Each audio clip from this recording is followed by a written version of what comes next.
You are a sales manager. Chances are you used to be a full-time frontline sales professional, and you were good. You were a strong seller, maybe even one of the best, and you genuinely enjoyed selling. Now you want to help others succeed in sales too, but how? You've told them what you did. You've shown them how you did it. You've managed them to produce results like the ones that you got, but they still aren't at their full potential. So how about coaching them? You may not know it yet, but you've got the right stuff to be a great sales coach. How do I know? Because I've worked with lots and lots and lots of people just like you. I'm Deb Calvert. I'm founder of People First Productivity Solutions and of the Bright Talk channel called the Sales Experts channel. After you subscribe to this one and use all the webinars I've posted for you here, be sure and check out that one too with 63 other sales experts who have also produced great content. I've been conducting field research for over 20 years, coming from a Fortune 500 background and founding my company about 11 and a half years ago. And one thing I know to be true is that sales people make great sales coaches. Once they know the difference between sales managing and sales coaching, and they learn how to use their selling skills as coaches, they can do a fantastic job with extracting the full potential from others. One thing I'd like to ask you to do, in addition to attending this webinar, and thank you so much for being here, I'd really like it if you'd connect with me. Come on over to LinkedIn. You see my handle on screen, Twitter, Facebook, wherever you are. I'd like to connect with you there. And I invite your questions after this webinar. Feel free to contact me anytime. You have my email address on screen too. Well, let's do this. Let's start by talking about the difference, the contrast between what it means to be a sales manager and what it means to be a sales coach. Now, both managing and coaching are vital. They're absolutely essential. They're necessary. But there is a difference. And if you don't define the difference, then you're probably going to miss out on some of the activities associated with each of these two roles that both come under the umbrella of your job if you're in any sort of sales leadership role. Sales managers are responsible for the work that has to get done today, this month, this period, this quarter. That's your job, to drive revenue through other people, to manage the resources, and to get things done. In fact, the word manage, its root is to handle. And that's what you do. People really rely on you to handle a whole lot of different kinds of things so that that job of driving today's revenue gets done. But that's actually not the whole of your job. There's this other part of your job, the part that has to do with the long term, not just handling what needs to be done today, but setting up the sales organization, your team, for long-term success, which means, you're retaining people, you're developing people, you're helping people to perform at optimum levels, and you're developing, because they are developed, you're developing the full sales potential and looking for the new opportunities that are out there.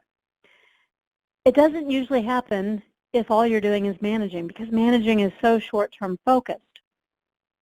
To coach means to guide someone. It's a lot like leadership. To guide someone and to extract from them what they already know so they can apply it in different ways.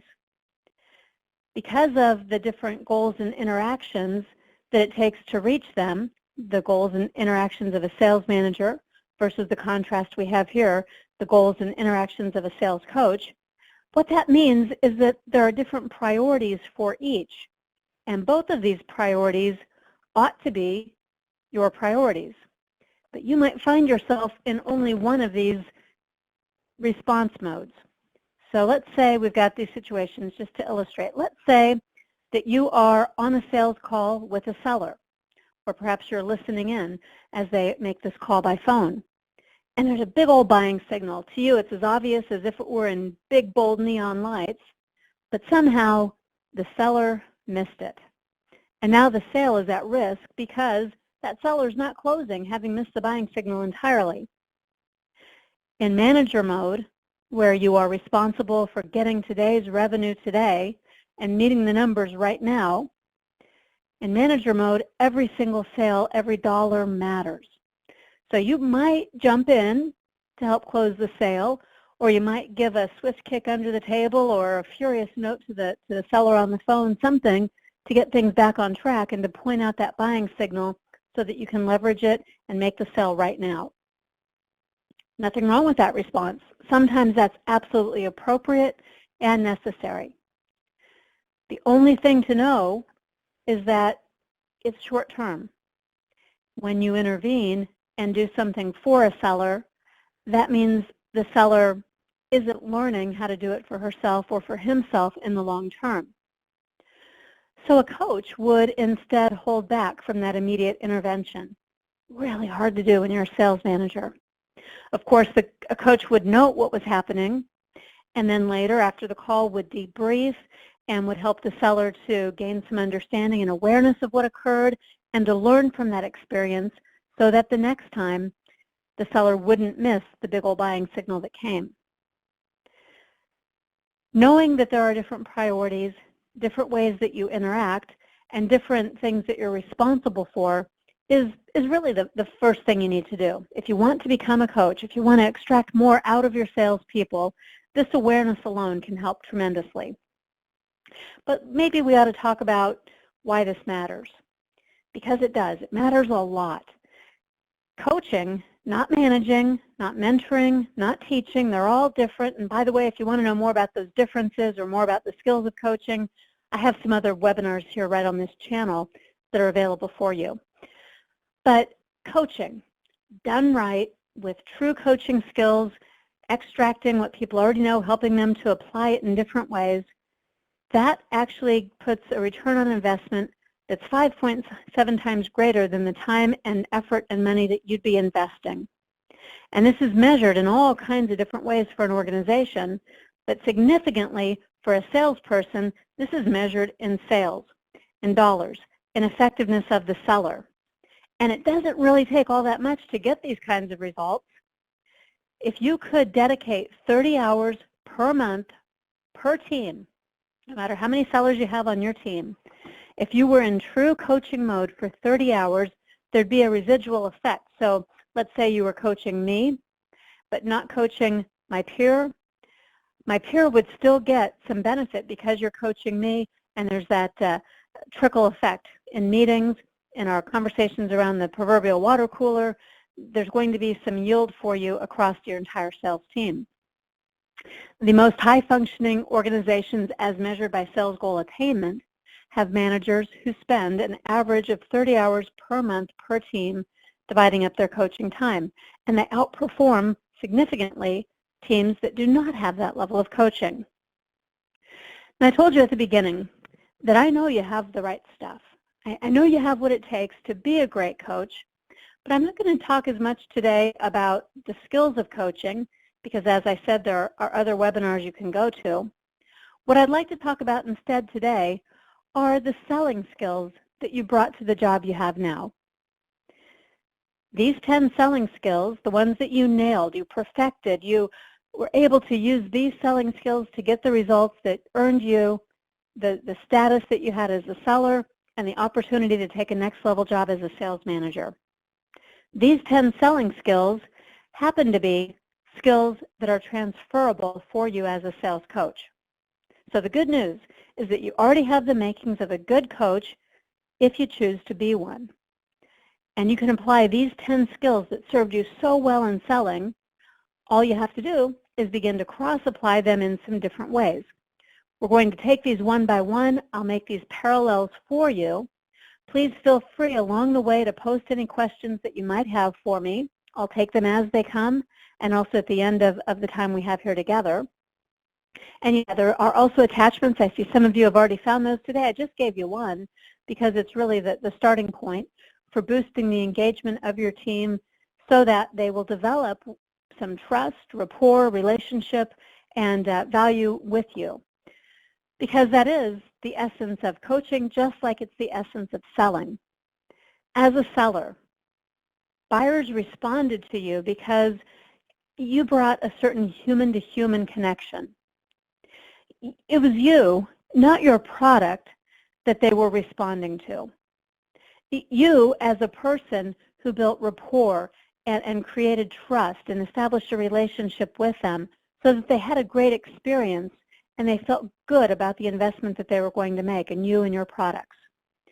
And with that, because you were developing rapport and trust, you actually created value out of thin air for those buyers. That experience that they were having with you was meaningful and personal and relevant, and that surpassed the inherent value of your product.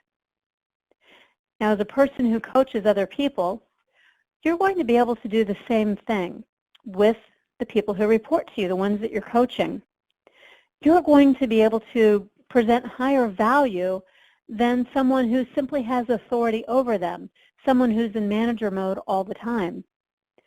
So as a coach, your customer is actually the person who you're coaching. Your coachee, the seller, is your customer, and just like you did with your customers, you're going to be able to solidify relationships by building rapport and trust. I'd like you to keep three things in mind when you think about this kind of a relationship with those direct reports. First of all, we're all human. Forget the hierarchy of the structure. Forget the manager to direct report or the buyer to seller relationship. At the core, we're just all human. And as in any relationship, any human relationship, they don't care how much you know until they know how much you care. The people who you are trying to influence toward behavior change, the ones you're coaching so that they can do a better job and deliver those numbers, they may be tuning you out. They don't mean to, they're just human, but they may be tuning you out when it's about how you used to do it or how you would do it or what you recommend, because that's all about you. They need to know that you care about them before they can tune in and be able to do the things that you're asking. They don't care how much you know until they know how much you care about them as individuals. And not only that, but still being human, they can't believe the message unless they believe in the messenger. You're the messenger. As a manager, you're telling them what to do. You're telling them how to do it. You're showing them one way, the way that's worked for you. And all of that is only of value if they know that you care about them and if they believe in you as the messenger. That rapport, that relationship, that trust in a manager-direct report kind of a relationship is always at risk when there's an authority and a paradigm of hierarchy. Coach is a little bit more balanced because you show them that you're here to help them individually and you create value.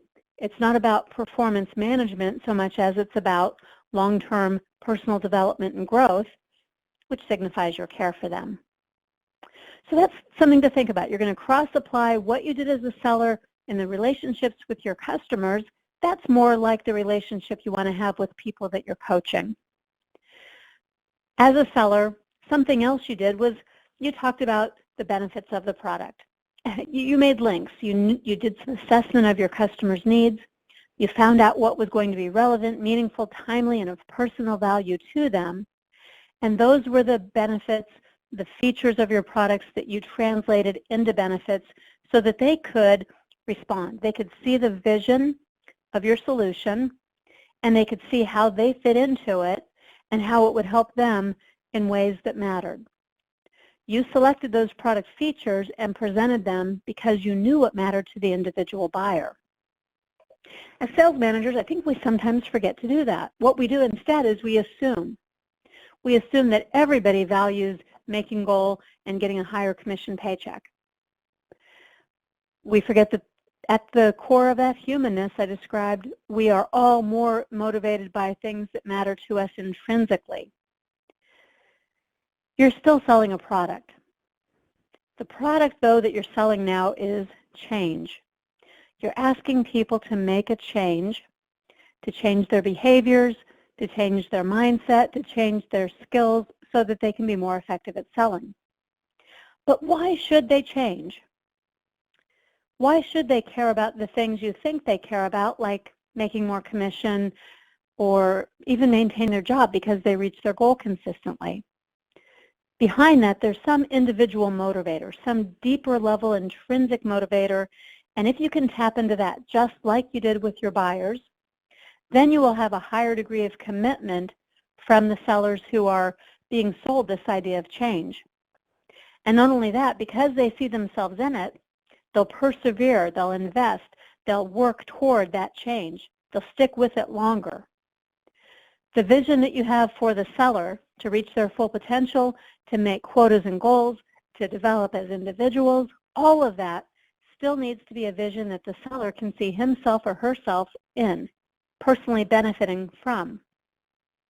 So that's another thing that you might think about cross-applying. How can you help your sellers to see the situation just like you helped your buyers to see the situation when you were selling? All right, we got 10 of these. We're on number 3. Number 3 is that as a seller, you were pretty strategic.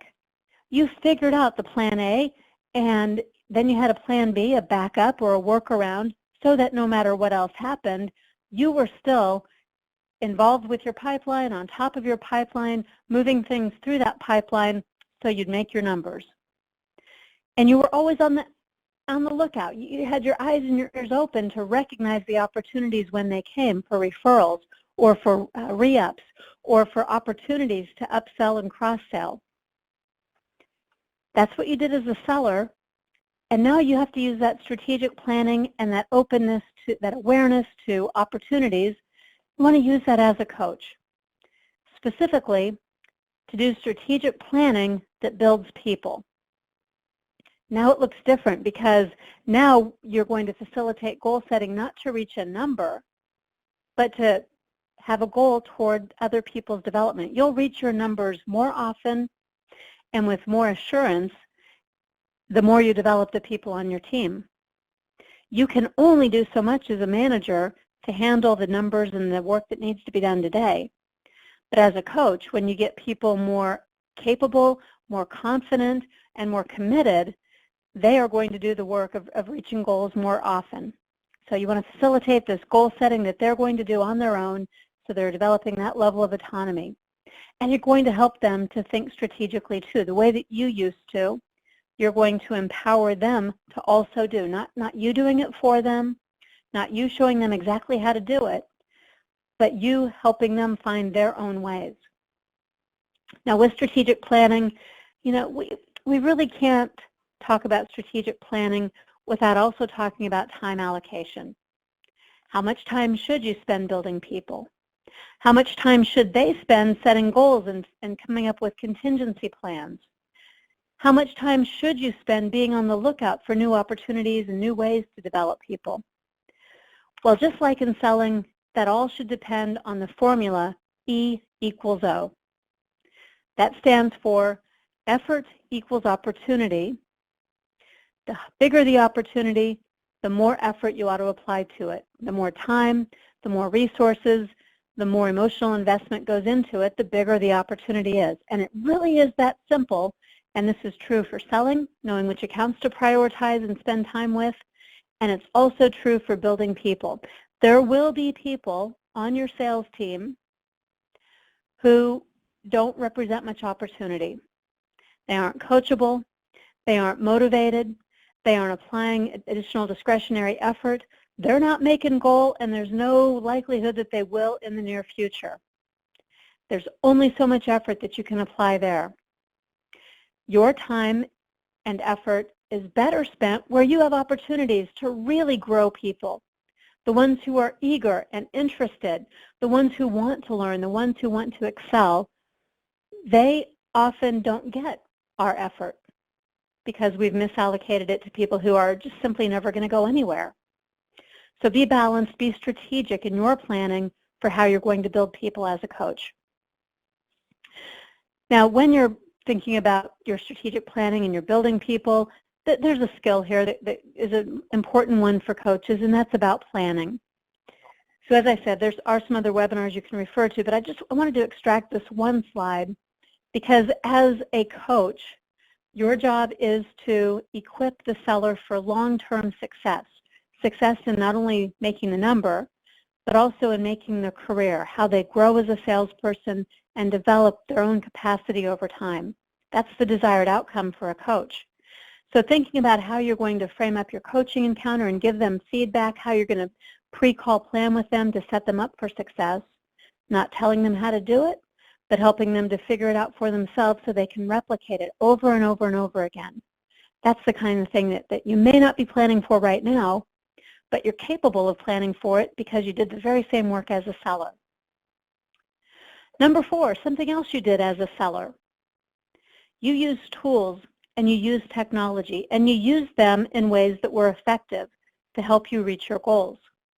Whatever the tools were that you used, you were able to zero in on certain opportunities because of your adeptness at the way you calendared or the way you watched that pipeline or the dashboard reports and how you used them. And you sought new sales hacks. You were open to anything that would give you a competitive advantage. You weren't mired in the past and what you had always used before. You were looking for those efficiencies so that you could spend more time selling, not so that you could have the latest, coolest, newest gadget and it would be a distraction to you. That sometimes happens too. But you were successful in selling. That's not what you were doing with these tools and technology. But now you can use tools and technology to also support your sellers. They don't have to use the same tools you did in the same ways that you did. Perhaps for them, there are different tools and technologies that would be effective in helping them be more efficient so they can spend time customer-facing, doing the work of selling and closing and advancing sales. As a coach, you'll ask them questions. You'll facilitate some self-discovery. You'll get them to a point where they can recognize their own opportunities and their own gaps, and you'll help them to think about finding ways to get tools and technology that support what they're doing. If you don't have a huge budget for tools and technology, that's okay. Think about all the things out there that you're not using that are completely free. And the reason you're not using all of them is that you're just one person, and what you need may not be the very same thing that each individual member of your sales team will need.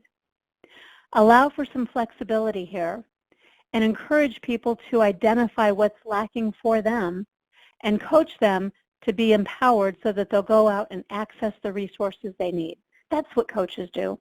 And that's exactly what you did as a seller. You helped your buyers find the solutions that were right for them. That's 4. We got 6 more of these helpful ways that you can segue from being a seller to being a coach. Not that we're leapfrogging sales management. Remember, that also is important. But this is about enhancing the work you do. It's about being able to give more because you're wearing 2 hats, coach and manager, and you're donning them at the appropriate time to help salespeople on your team get what they need when they need it. Number 5 is a big one. As a seller, you probably asked pretty good questions. You were able to ask questions purposefully to understand what your buyers needed. And then you were able to ask more questions to help them see that need and to probe any latent needs and to engage them in the process of co-creating those insights and those solutions. I bet you even used questions to make your buyers think, because that was so building of trust, and it was so helpful to them that they eventually started seeking you out as someone who was a real resource. This differentiated you from other sellers in ways that gave you a competitive advantage. As a coach, don't lose your skills of asking questions. As a coach, you still need to be asking purposeful questions. You still need to engage people. Now it's your sellers, and you need to understand what their needs are, and you definitely need to make them think about potential fixes and about ways to get through perceptions and barriers that they have. And as you're doing all of that, you'll also be building trust. You'll be demonstrating to them that you care. Remember, they don't care how much you know until they know how much you care. So give them an opportunity to see that by asking them questions dignifying that they have some of the answers, and building on the answers that they offer. A questioning skill to think about is to be open-ended. To be open-ended in the questions that you use to stimulate thought and to give them opportunities to make discoveries on their own. Your closed-ended questions will seem, as a coach, they will seem very leading. It will seem like you already have the answers or that there's a right answer and you're waiting to hear it. You're trying to prompt it. So please use some caution as a coach. That could work against you. It's much better to ask, tell me what you could have done differently in that sales call, as opposed to saying, don't you think it would have been a good idea if you would have answered the buying signal as soon as it was raised? That doesn't promote any self-reflection, it doesn't promote any self-discovery, and it doesn't give your seller a chance to own the answer. When you give the answer, it comes as a manager with authority and expectation. That's extrinsically imposed. When the seller produces the answer and has the awareness for himself or herself, then they own it. And your question promotes that level of ownership that turns into commitment, learning, growth, and application in the future. That's what we're after here. When you are asking questions, hand in hand with that is listening. You did this as a seller. Maybe in real life, off the job, maybe you're not a great listener. That's okay. Well, it's okay with me. But as a seller, somehow you were able to access empathetic listening, enough so that you could hear the tone. You could hear the feeling behind the content of whatever it is your buyers were describing to you. And I know this because unless you were actively and even empathically listening, then you weren't doing the work of identifying their primary needs and concerns, and you wouldn't be as strong a seller as you were. When you were empathetically listening, you once again were building trust, you were establishing that you cared, you were differentiating yourself from other sellers, and you were earning the sale because of it. Human-to-human connection. As a coach, it's exactly the same. If you can actively listen to the content, the feeling, the tone of your sellers as they describe their struggles, you'll be able to help them just as you helped your buyers. And if you're going on three-legged sales calls, if you can actively listen to all the parties involved in the conversation, you'll be much better at identifying places where your seller could do some additional work and being able to prompt that awareness by asking questions about those exact moments in the sales call. And what's really cool about this is that then, as the seller's kind of bummed out about what they missed or what they didn't do, you're also going to be able to empathize with them because you've had that situation too. You made mistakes as a seller, even though you were a really good one. And as you empathize with them, you'll be able to help them. They'll know how much you care. They'll believe in you as the messenger. They're more likely to believe your message. If you need some refresh on your listening skills, just remember that it's all about truly making a behavioral choice. None of us is a good listener until we decide to be a good listener. And being a good listener means that we somehow remove all those distractions, whether they're environmental or inside our own head. We are able to compartmentalize those for this period of time when we are going to dedicate ourselves to listening. And we are able then, because we set those distractions aside, we can stay in the moment. We're not partway hearing what's being said. We're invested. We're actively listening. We're processing as we hear. We're not thinking ahead to what we want to say in response. Rather, we're paying so much attention that we can affirm and encourage and ask follow-up questions and even notice what's different. I notice that you're speaking about this in a way I haven't heard you speak about it before. Sounds to me like you've overcome that perception that you just can't close. Tell me about that. You'd never pick up on that tone if you weren't actively listening and paying attention for what's different. When you listen with an intent to discover what's going on with your seller, just as you did with your buyer, you will get so much more information, high-value information, information that makes it possible for you to truly come alongside them and coach them efficiently and effectively so that they can reach their goals. Now here's just a little model for listening, one more piece about listening. As a reminder, it starts with your attention. That's outward. You're going to pay attention. You're going to make eye contact. You're going to get away from all those distractions. And the next piece is comprehending. That's the processing. That's where you're taking it from your ears into your brain, and you're really looking to comprehend the content. But not just that alone. It doesn't go into your brain alone. It goes into, well, your heart. If you're going to listen for someone's feeling and be empathetic, it's both the brain and the heart that are going to be engaged as you listen.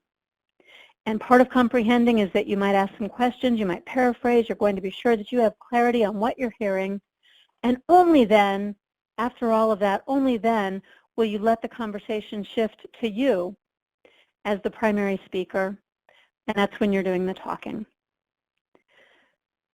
Number 7, as we're continuing through the skills that you already have as a seller that you can cross-apply as a coach, and that's your goal orientation. Certainly, as a seller, you pushed yourself to reach goals that other people set for you. And perhaps you set some interim goals. You broke down those big goals, those giant, enormous quotas, for example, and you chipped away at them. You figured out day by day, account by account, phone call by phone call, what you were going to do to reach that big, hairy, audacious goal. And because you set those interim goals and because you were focused on chipping away at goals, and it was goals that were able to tell you where to go and how to get there, because of that, you were successful.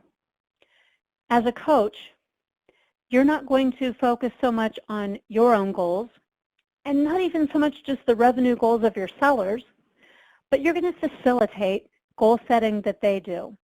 You're going to ask questions that promote goal setting and an awareness of how goals really do help you to get to the ultimate goal. You're going to help them to build commitment and think about not just their revenue goals, but their personal growth goals so that they can expand their capacity, and that helps you not only to reach your short-term, but also your long-term growth goals for your entire team. And when you were a salesperson setting goals, sometimes you needed this one too. You needed the quality of resilience. You heard no a lot more often than you would have liked, or not now continuances, or some other objections, and yet, despite all of those, you were resilient, you picked yourself back up when you were disappointed, and you found another way to get to your goal. You focused on activities that drove results, and when you didn't get results, you found it within yourself to go back and apply more of those activities or new activities or something that would get you there. I have to tell you that as a coach, you'll still need that resilience. It can be a little discouraging as you have to have patience to wait for people to learn, try what they've learned, fail, they will, and then learn and try again until they master a skill. You'll have to be patient through that and resilient, because if not, you will default into manager mode.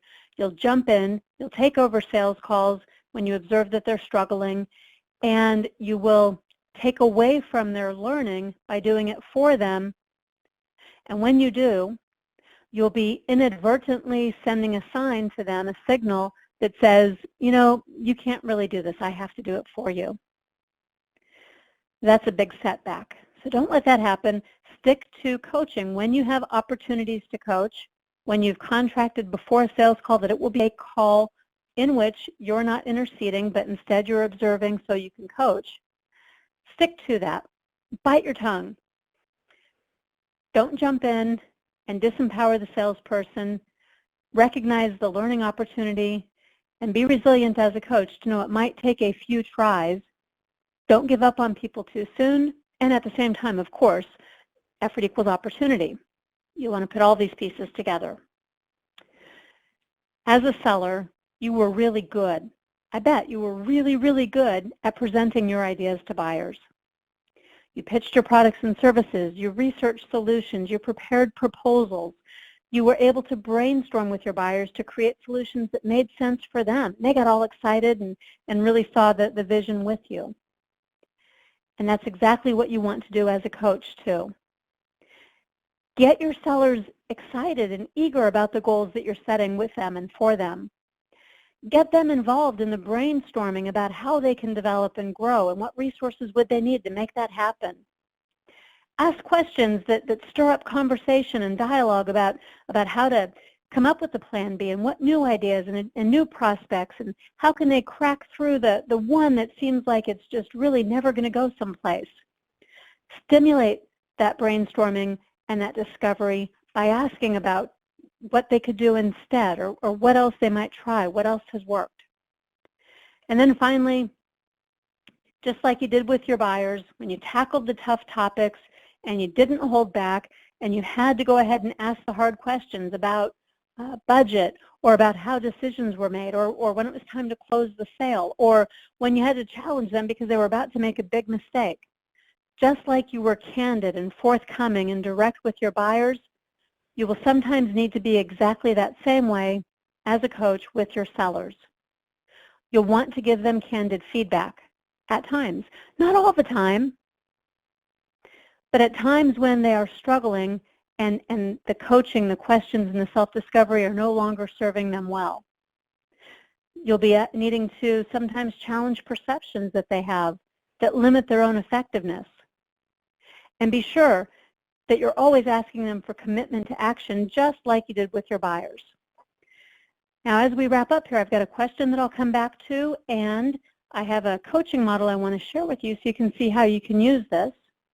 Everything we've just talked about can be done within this 4-step coaching model. Sir John Whitmore is the inventor of the GROW coaching model. And it goes like this. You ask questions at each step of the way. The first set of questions is to have the seller set a goal. What is your personal learning and development goal, for example?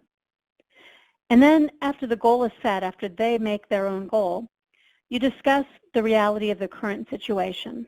What are the circumstances? What performance issues? What's the gap between where you are now and where you want to be? You don't tell them. You help them to figure it out for themselves, to have that discovery of their own. And once that reality is out on the table, then you ask about options. Well, what would it take to make things different? Let's brainstorm. What are some alternative ways that we could address that reality, that current obstacle? And once the options are out on the table and you've asked some questions about those and understood them fully, then it's what's next. That's the W in GROW. That's where action planning happens.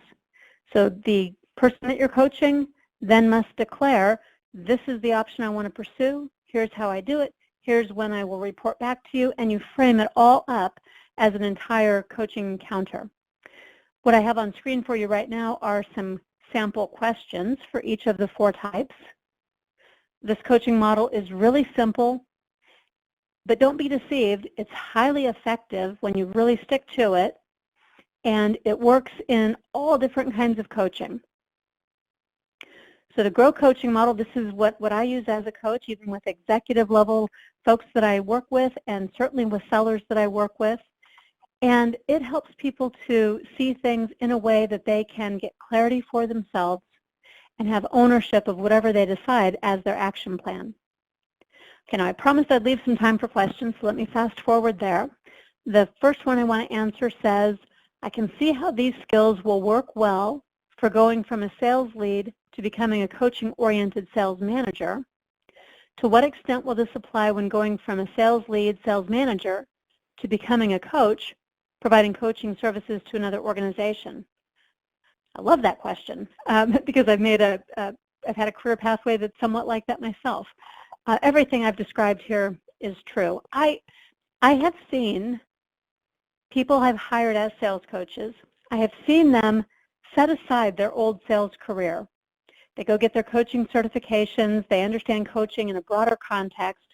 And I've seen them sort of step away from themselves as salespeople, as if there's 2 different things that are going to happen, coaching, selling, just as we've described here, coaching, managing. So stepping away from being a manager, stepping away from being a seller, and then somehow trying to be a coach completely separate from all of that, it doesn't work as well. The skills are transferable because they are really important in all three of these jobs, the job of a salesperson, the job of a sales manager, and certainly the job of a professional coach. And I'll even go out on a limb. I have absolutely no research to back this up, but I believe this based on my own observations over the past 15 years. Some of the very best coaches I've ever known, the ones who I've selected as my own coaches, the ones I've selected onto teams where I've hired sales coaches, the ones I've met at conferences and just happen to observe them and admire what they're doing. Many of them have a sales background. And so this transference of skills that I'm describing is absolutely true whether you've intentionally made that leap or not, and whether that leap is from sales lead to sales manager or from one of those jobs to being a coach who provides help to other organizations. So thank you for that question. It was a good one. Okay, another question here is, where do I find the sales coaching webinar? There are several. This channel on Bright Talk, my channel is Deb Calvert, and there are some coaching webinars right there for you. And then you can also, if you want more, go over to the Sales Experts channel here on Bright Talk. You can look for some of the webinars I've posted there, but I strongly encourage you to look through webinars posted by the other sales experts because you'll begin to get some other ideas as well. And there are lots of sales experts there who have posted items related to sales management and sales coaching. Okay, well, as I said, I'm Deb Calvert. My company is People First Productivity Solutions. We build organizational strength by putting people first, and we will work with you if you need any help at all making a transition to becoming a sales coach. Just let me know. We've got tools, many of them are free. We've got resources, I've got great connections, and I'll help you figure out what you need to get where you're going. Thank you for spending a little time with me here today in this webinar.